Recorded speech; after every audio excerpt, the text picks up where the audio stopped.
A mesinha, coberta com uma toalha empoeirada, pairava extraordinariamente quieta.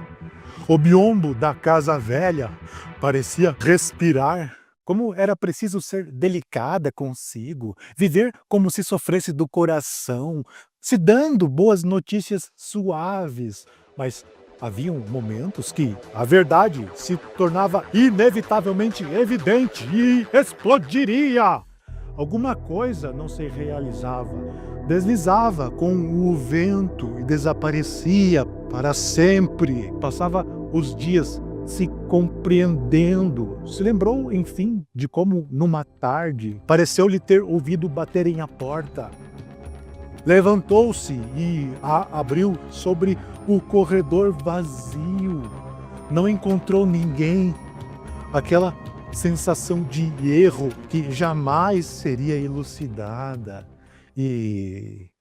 Então era isso, existir, buscar no centro das coisas a alegria, por mais que na alguma vez remota e quase inventada, a tivesse encontrado e vivido nesse próprio centro. Ela, atrás no passado, jamais conseguindo alcançar o momento em que vivia.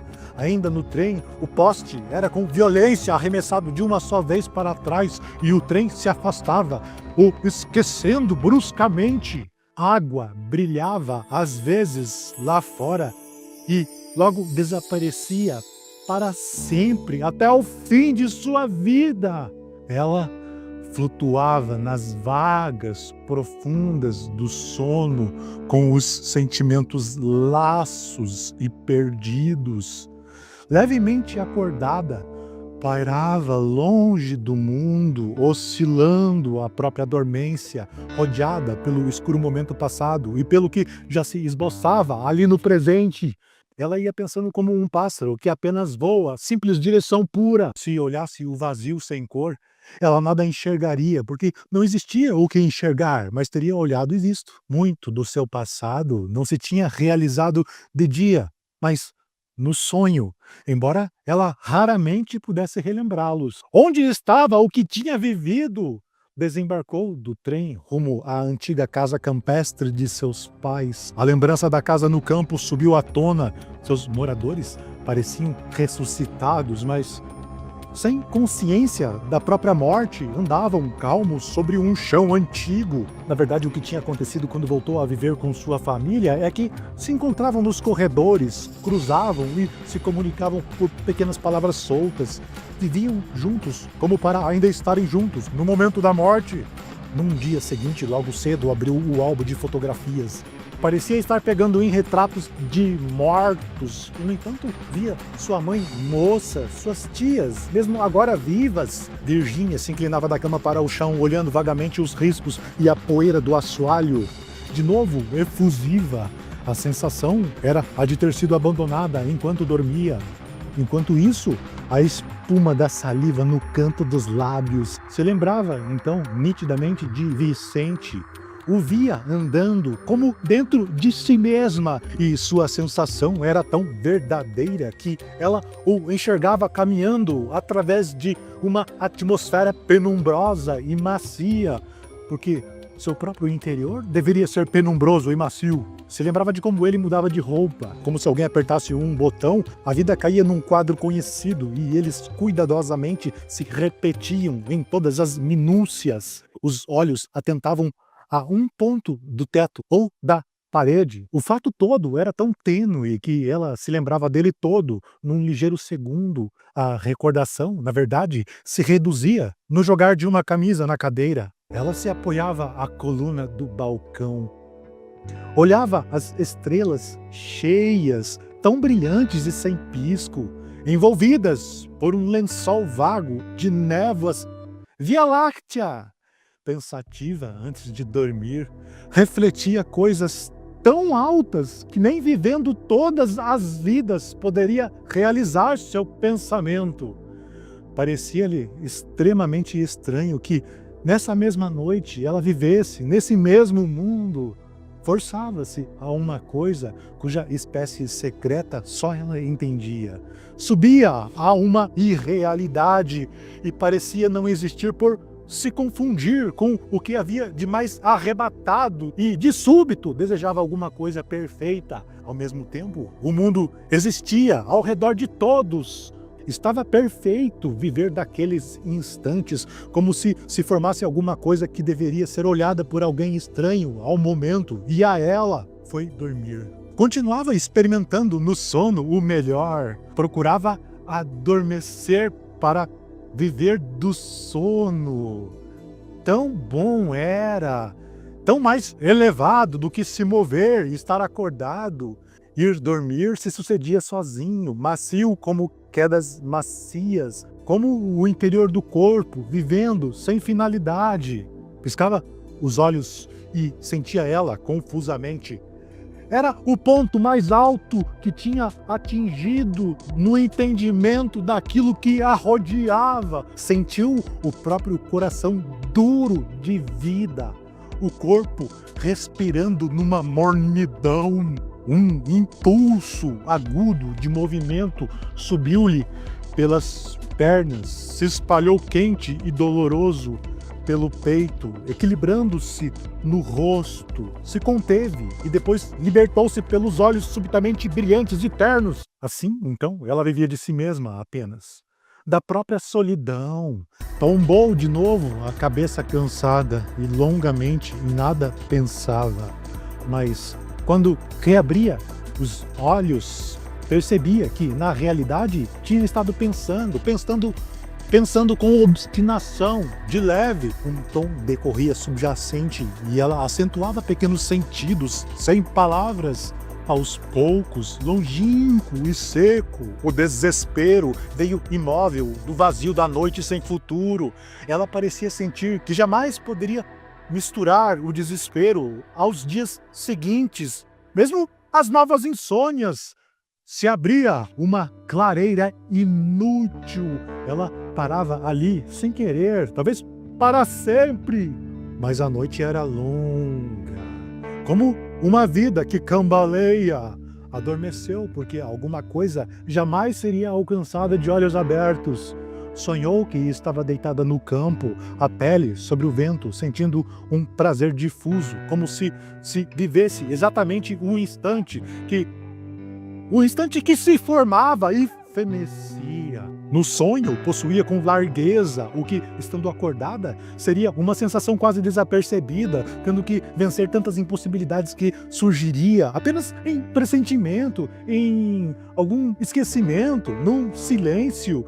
O que ela sonhava, tão grande na noite, seria, durante o dia, apenas o pisar leve de uma formiga no campo. As formigas corriam sem ruído, quase sem tocar com as finas pernas o chão resistente. O aposento flutuava na meia-luz.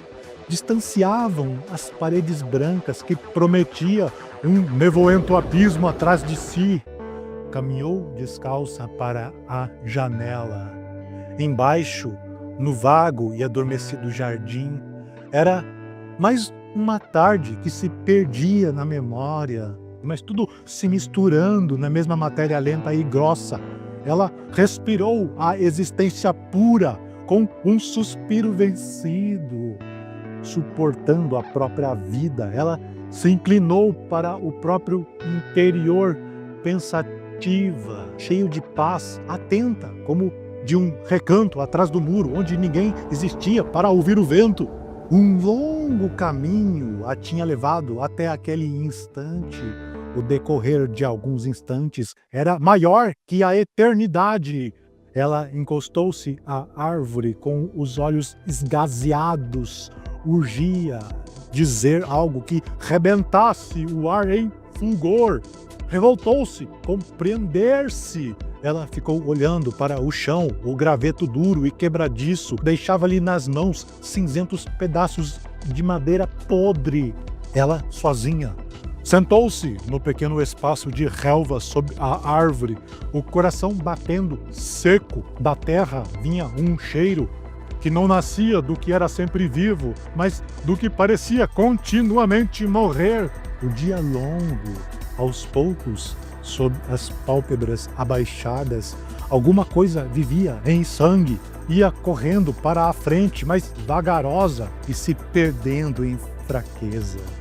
No meio de tudo, suspirou, e esse suspiro tinha sido uma sensação de que os instantes prosseguiam, só que ela sentia cansada com as coisas existentes, sem trégua. Ela era tão feliz. Viver uma vez era sempre, ou viver pelo menos uma vez para sempre. Se deitou sobre a relva rala, cobriu os olhos com o antebraço nu. Como era incompleto viver, porque no mais fundo de seu ser, sob o antebraço escurecendo, sentia uma leve tensão de olhos abertos vigiando contra a pele. Era isso o destino. Parecia nascer um pressentimento. Olhos abertos vigiando e uma leve tensão impedindo o quê? Atrás desses olhos, talvez nada houvesse, talvez apenas o vazio se ligando ao infinito, ligando a própria profundeza ao infinito, sem consciência sequer, apenas uma coisa vivendo, sem ser vista, nem sentida, como uma verdade ignorada, como era compulsório viver. Sobre cada dia, ela se equilibrava nas pontas dos pés, sobre cada frágil dia que, de um instante para outro, poderia se partir, mas ela milagrosamente o atravessava e, exausta de alegria e cansaço, chegava ao dormir para o dia seguinte surpreendida. Recomeçar! Era essa a realidade de sua vida. Pensava tão longínquamente que a ideia se perdia no seu corpo como uma sensação. Era esse o acontecimento secreto e diário, o que permanecia sobre o antebraço. Mesmo que ela se fechasse numa cela e aí restasse todas as suas horas, era essa a realidade de sua vida. A de diariamente escapar, exausta de viver, rejubilar-se na escuridão. Levantou-se, tirou os sapatos, saiu andando. Andou,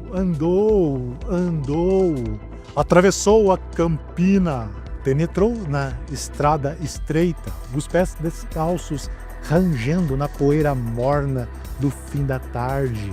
Andou, da penumbra em que se achava, brotavam para o verde água de uma enorme campina de braços abertos. Era um planalto de terra livre e verde, aberto, além do que o seu olhar poderia conter. Aos poucos se fez silêncio sobre o rumor de seus últimos passos e se ergueu uma quietude sussurrada. Não sabia o que fazia, de pé à espera. Não conhecia também aquele mole quebranto no coração, quedas macias e sucessivas até um calmo desfalecimento, como o da tarde,